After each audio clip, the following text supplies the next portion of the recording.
Hey guys, what is up and welcome back to my channel. So दोस्तों, Intel ने यहाँ पे announce कर दिए हैं इंटेल के new 12th generation CPUs, desktop CPUs। ध्यान रखना, मोबाइल CPUs अभी नहीं अनाउंस करे हैं। एंड ये जो 12th जनरेशन CPUs हैं ये बेस्ड हैं Elder lake architecture which is the process 7। But ये 7 नैनोमीटर टेक्नोलॉजी बेस्ड नहीं है। जो फैब्रिकेशन प्रोसेस है वो 10 नैनोमीटर का है। तो द प्रोसेस 7 जो इसको नाम दिया गया है, वहाँ से प्लीज़ गलत मत समझना कि 7 नैनोमीटर है, ये 10 नैनोमीटर बेस्ड है। लेकिन बहुत ही ज़्यादा इंटरेस्टिंग डिटेल्स हैं, तो आप इस वीडियो को एंड तक देखो। आपको सारी चीज़ें मैं अच्छे से बहुत आसान शब्दों में समझा दूँगा। तो बहुत इंटरेस्टिंग वीडियो है, let's get started. Okay, so Intel ने बेसिकली अनाउंस किए इंटेल 12th जनरेशन CPUs। जो बेसिकली 6 CPUs अनाउंस हुए हैं, वो सारे के सारे एल्डर लेक आर्किटेक्चर पे बेस्ड हैं, जो कि 10 नैनोमीटर फैब्रिकेशन प्रोसेस यूज़ करता है। एंड 3 ऑफ द 6 CPUs जो हैं, जिनका नाम है core i9 12900K, core i7 12700K and core i5 12600K। Apart from these 3 which I have just named, के F वेरिएंट्स आपको देखने को मिलते हैं सेम कैटेगरी में, जहाँ पे F का मतलब है कि उसमें आपको इंटीग्रेटेड GPU नहीं देखने को मिलेगा। इतना क्लियर है? अब आगे बात करते हैं।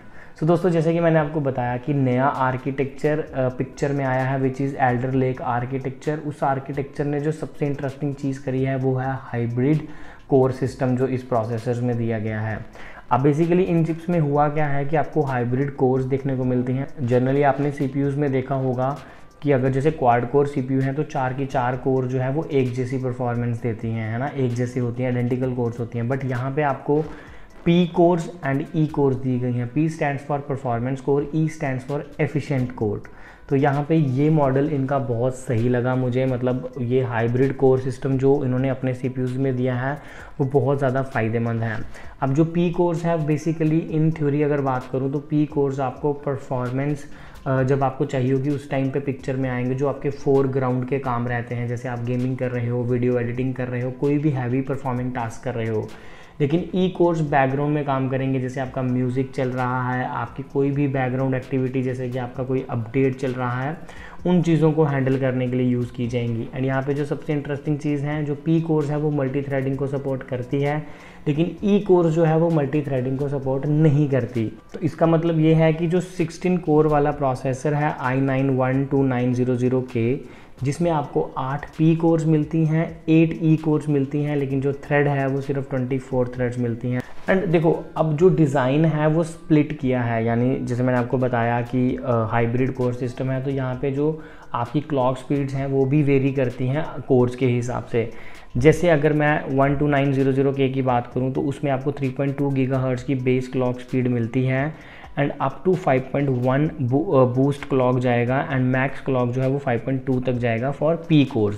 वहीं अगर E कोर्स की बात करें तो 2.4 से लेके 3.9 तक वेरी करती है उसकी क्लॉक स्पीड। तो यहाँ पे जो क्लॉक स्पीड है वो आपको पता चल गया होगा कि जो बेस जो परफॉर्मेंस कोर्स हैं उनकी ज़्यादा बढ़िया है as compare to E cores. And अगर L3 कैशे की बात की जाए तो वहाँ पे भी आपको बम्प देखने को मिलता है। स्पेसिफिकली i9 मॉडल्स की बात करें तो 30 MB कैशे मिलती है, L3 i7 में 25 MB, i5 में 20 MB कैशे देखने को मिलती है। एंड जिन मॉडल्स जो मैंने आपको बताया कि जो KF मॉडल्स हैं उनमें आपको इंटीग्रेटेड GPU नहीं देखने को मिलता, लेकिन जो K CPUs हैं जैसे कि 12900K i9, वहाँ पे आपको इंटीग्रेटेड GPUs देखने को मिलेंगे। अब देखो, नए प्रोसेसर्स जो आए हैं तो डिपेंड करता है कि उनकी शेप कैसी है, ठीक है। जब इससे पहले CPUs आते थे वो स्क्वेरिश शेप में होते थे, लेकिन अब जो नए इंटेल के CPUs आए हैं ये रेक्टेंगुलर शेप में है, विच मीन्स आपको नया मदरबोर्ड चाहिए होगा, नया सॉकेट चाहिए होगा उनको असेंबल करने के लिए, right. So with these new processors, Intel is switching to the new chipset which is Z690 and it will use a new socket as well which is LGA1700, which means कि दोनों motherboard और CPUs जो है वो आपस में ही फ़िलहाल के लिए असेंबल हो पाएंगे। यानी आपको यानी इन CPUs के लिए आपको एक स्पेसिफिकली मदरबोर्ड लेना पड़ेगा जिसमें ये असेंबल हो पाएंगे फ़िलहाल के लिए, ठीक है। बट आपको टेंशन लेने की ज़रूरत नहीं है, 60 से ज़्यादा मदरबोर्ड मॉडल्स जो हैं वो अलग अलग वेंडर की तरफ से जो है ऑलरेडी लॉन्च इवेंट में अनाउंस हो चुके हैं। अब यहाँ पे बात करते हैं कि 12 जनरेशन जो CPUs हैं उनमें आपको खास चीज़ें क्या देखने को मिलती हैं। सबसे पहला DDR5 का सपोर्ट मिलता है। So these are the first CPUs to support DDR5 memory, but इसका मतलब ये नहीं है कि DDR4 का सपोर्ट नहीं मिलेगा। अब यहाँ पे ट्रिक क्या है कि जब आप इनके मदरबोर्ड्स खरीदोगे तो आपको वहाँ पे देखना पड़ेगा कि आप DDR4 के साथ जाना चाहते हो कि DDR5 के साथ जाना चाहते हो। तो अगर आप DDR4 के साथ जाओगे तो आप DDR5 नहीं यूज़ कर सकते, एंड अगर DDR5 के साथ जाओगे तो 4 नहीं यूज़ कर सकते। तो एट द सेम टाइम आप एक ही टाइप की मेमोरी यूज़ कर पाओगे, लेकिन दोनों का सपोर्ट आपको इन मदरबोर्ड्स में देखने को मिल जाएगा। दूसरी चीज़, जो 12th जनरेशन CPUs हैं वो PCIe 5.0 का सपोर्ट भी करते हैं। In terms of performance Intel claim करता है कि इंटेल के 12 जनरेशन प्रोसेसर जो है वो world's best gaming performing processors हैं जब उनको कंपेयर किया गया Ryzen 9 5950X के साथ इन 31 टाइटल्स। तो ये इंटेल के बेंचमार्क्स हैं, रियल टाइम क्या होगा that is something else, but अगर इंटेल कंपनी ऐसा बोल रही है तो obviously there will be something.